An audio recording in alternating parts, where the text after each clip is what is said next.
Respected Vice Chancellor, Dr. Fateh Mohammad Ulfat, respected Mr. Nusrat Mirza Sahab, Chairman, Rakam Council, Mr. Zafar Imam, learned participants and speakers, deans of faculties, faculty members, dear students, ladies and gentlemen, Assalamu alaikum. It is not only my privilege as to speak an audience at this level of the University of Sindh. I am also honored for being provided the opportunity by the Rabta Forum to do so. And at the same time, it has made me very, very proud to express that your administrative leadership is under one of my students, your Vice Chancellor, Dr. Fateh Mohammad Ulfat. I would like to admit that it is not only the mentors, it is also the students, their capabilities, and the way they learn from the environment, which is the case with Dr. Ulfat. The topic today is very serious, and I hope that the message is communicated to the younger crowd sitting before us. My topic is Pakistan and the Kashmir conflict, treading the path of peace. Normally, history makes us understand the present, and understanding of the present makes us formulate a future. But in this case, everything that we are doing today and all repercussions and implications that might come in the future are connected with history. We have heard the terms secession, we have heard the terms plebiscite, we have heard the terms terrorism. Each one of them is as importantly advocated in the contemporary times as it was when they were made.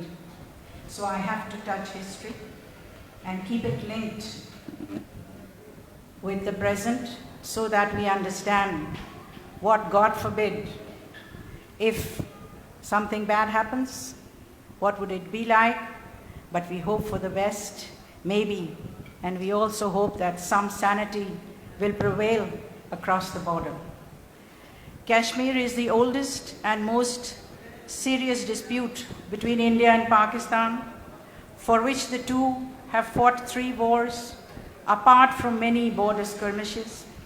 Though the desire for normalization has been periodically emerging, but with no tangible results, because solution does not come unilaterally or by individual efforts and approaches.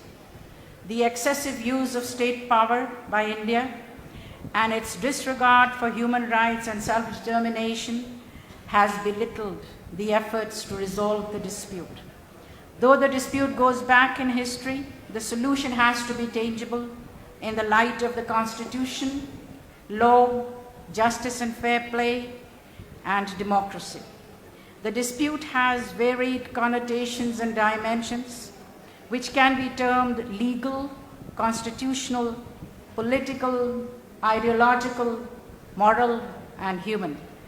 Pakistan and India have had their bilateral relations deeply undermined by the dispute and have fought 3 large-scale wars in 1948, in 1965, and 1971, with the Indian side insisting on the use of force and aggression inside Pakistani territory, whether in former East Pakistan or in the recent Pulwama attacks.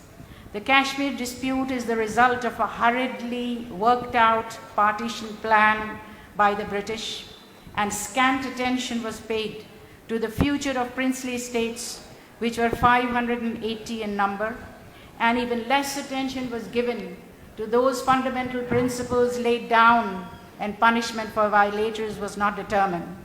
The last Viceroy, Lord Mountbatten, and Secretary of State for India, gave the state states a clear option for accession to either Pakistan or India on two principles: geographical location and aspirations of the people.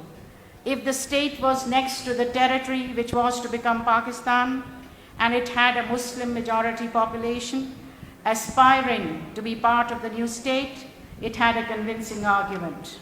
Similarly, if the area was next to the Indian territory with a majority of Hindu population aspiring to join India, it had the right to accession. All except the states of Jodhpur, Junagadh, Hyderabad, and Jammu and Kashmir gave their decision. The decision of accession of Kashmir was given to the ruler, but it was to be qualified with geographical proximity, people's aspirations, and religio-ethnic composition of the state. After 1947, both India and Pakistan had contesting claims on sovereignty over the territory of Jammu and Kashmir, and both have raised their claims in the United Nations several times. It is now a very complex dispute because it is recognized at many quarters as a political dispute which requires a political approach based on continuous negotiations and dialogue. While the Kashmiri and Pakistani people are genuinely interested in resolving the dispute, the Indians have repeatedly demonstrated their unwillingness to resolve the issue or if so, setting it on their own lines. The option of plebiscite was originally suggested by the Indian leadership in 1947 by Pandit Jawaharlal Nehru and the then Prime Minister of India, and who took the case to the United Nations. The option was institutionalized in two UN resolutions in 1948 and 49. India went back on the proposal, and Pakistan still considers it binding. India denies the approach, thinking that it smacks of the two-nation theory, and while India has declared itself secular, it cannot act on such lines. Also, India fears that if the Kashmiris are allowed to quit by a separatist movement, then separatist movements in the north, east of India will be difficult to control. Even Punjab and Tamil Nadu might reopen their claims of leaving the Union. These resolutions entailed a ceasefire, demilitarization, and a plebiscite. But the United Nations was unable to secure an agreement on the process of demilitarization because India refused to abide by the withdrawal schedule.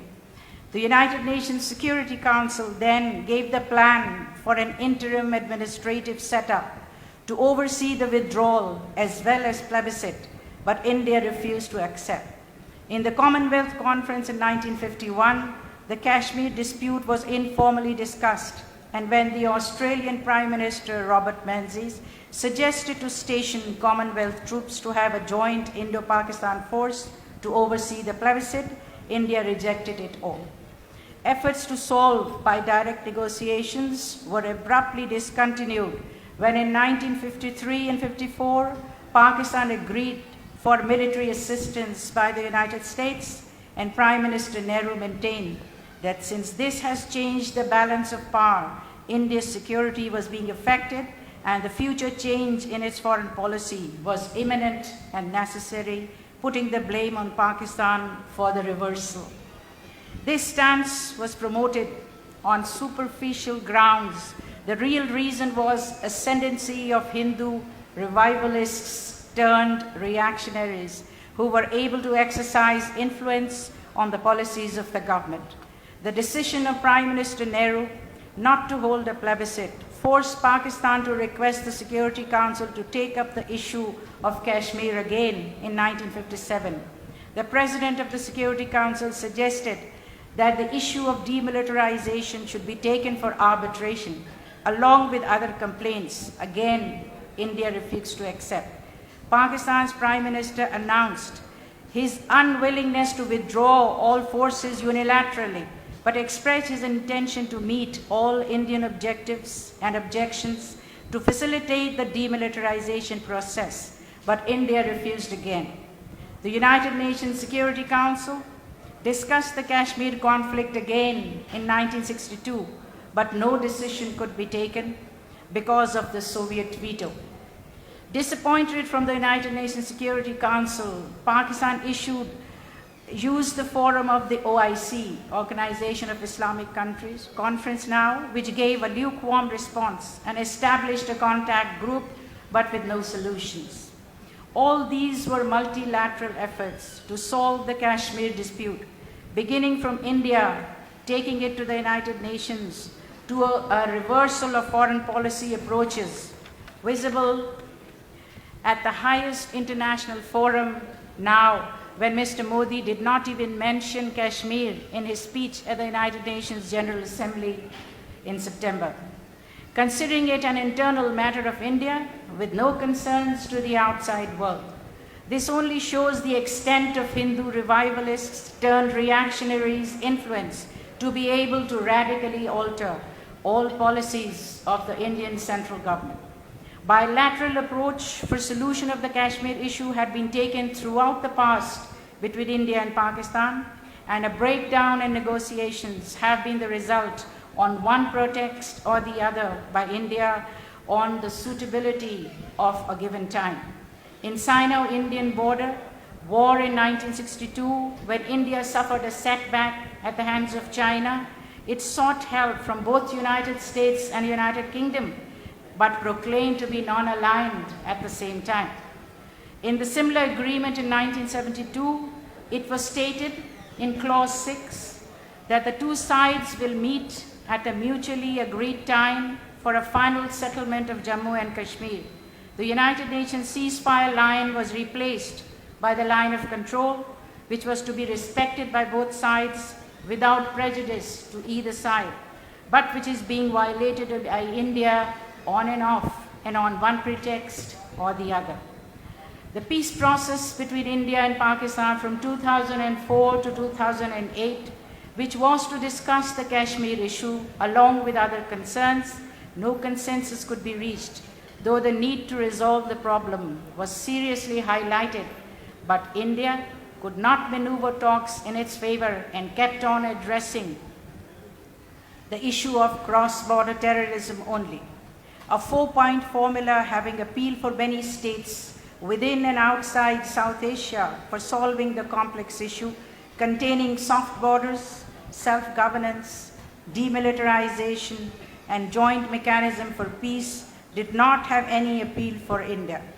In 2008, after the Bombay attacks, India refused to resume the dialogue and capitalized on the tragedy by blaming Pakistan as a sponsor of terrorism at all world capitals, while refusing to furnish proof for a joint investigation by Pakistan. It was not only harping to the tune of cross-border terrorism and state sponsoring terrorism for Pakistan by India. Indian diplomacy has been focused on this one term, which not only attracts attention of Western capitals, but wholehearted sympathy as well. Pakistan's diplomatic efforts to project a genuine picture needs more focus, because it is not easy to wipe out a planned picture so carefully projected with a soft face of double standards by India.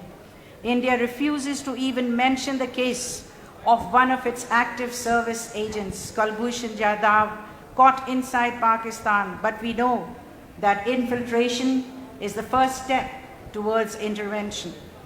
Conflicts can be solved by mediation or third-party involvement. Efforts of the World Bank for distribution of the waters of the River Indus resulted in the signing of the Indus Waters Treaty in 1960. It has been working well with minor irritants, but recently violations of its provisions has raised the complex issues, and Modi government has been making wild statements to annul the treaty, leading to further tensions between the two countries.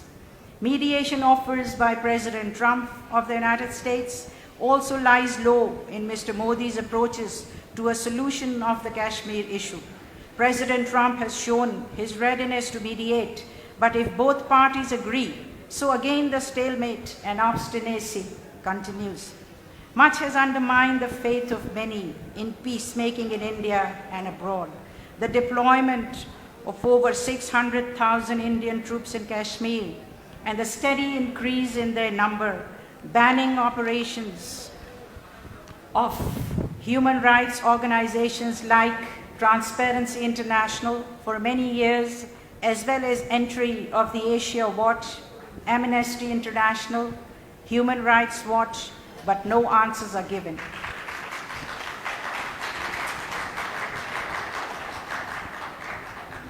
You are clapping at the wrong time. I was quoting Obstinacy of India, and you're clapping for that. Kashmir is denied rights with impunity in the wake of torture, rape, abduction, eviction, fake encounters, and killings. Draconian laws like Public Safety Act 1978, Enemy Agent Ordinance 1948, Internal Movement Control Ordinance, Prevention of Suppression and Sabotage Act are applied indiscriminately with TADA, that is Terrorist and Disruptive Activities Act, and Armed Forces Special Power Act, and POTA, that is Prevention of Terrorist Acts in Kashmir. Now, despite all these rebuttals, refusals and rejections by India and its policy of perpetual terrorist blame on Pakistan, efforts for peace initiatives have not been withdrawn from Pakistan's side. Desire for normalcy is there on both sides, but not on dictated terms. Modi's revoking of Articles 370 and 35A of the Constitution of India is not constitutional. It is half the truth. Any presidential decree has to be endorsed by the Legislative Assembly of Kashmir before being revoked or implemented. This was not the case here, and aspirations of the people is reflected in its rejection. So this is not even democratic in the so-called world's biggest democracy. The people of Kashmir are locked up for 55 days, disconnected from the outside world, meted out inhuman treatment and use of pellet guns on young and old alike, and still blamed as being terrorists and separatists. Narendra Modi and his Hindutva brigade of fascist supporters is free to lynch, kill, and dishonor. This is not a new approach, and Modi himself was refused entry in the United States before being elected for turning a blind eye to the Gujarat massacre and supporting violence and bloodshed. Now, as elected leader, he supports and practices state terrorism, although he uses the terms terrorist and cross-border terrorism for Pakistan. Pakistan has emerged having a desire for normalcy despite the pitiable human conditions in Kashmir, and Prime Minister Imran Khan even welcomed Modi after his election, hoping that both countries can cooperate and look ahead for the betterment of their people and eradication of poverty. But not even scant attention was paid to the offer. Pakistan has been all out for a comprehensive dialogue, improvement of trade, people-to-people contact, third-party mediation, and good offices, but is snubbed by India. International law provides peaceful settlement to the solution of conflicts between states, and mediation and good offices are one of them. But only yesterday, the Indian representative at the UN rejected again the mediation proposal of the US administration, insisting that the Kashmir issue must be solved bilaterally. When it comes to bilateral negotiations, India comes up with conditions. Friction and unabashed perusal of aggressive behavior of India has made Pakistan wary of its efforts. Hence, the Pakistani government has explained the implications of an unresolved, perpetual human tragedy affecting two nuclear powers, lest India is unable to comprehend the magnanimity of the disaster and destruction in case sanity does not prevail. So senior voices and elements in India are speaking up for the immature approach of the Modi government, who fails to understand that extreme nationalism and racial superiority through extermination of a community are no longer tolerated in the 21st century, let alone being considered a face-saving for self-declared saviors. Thank you.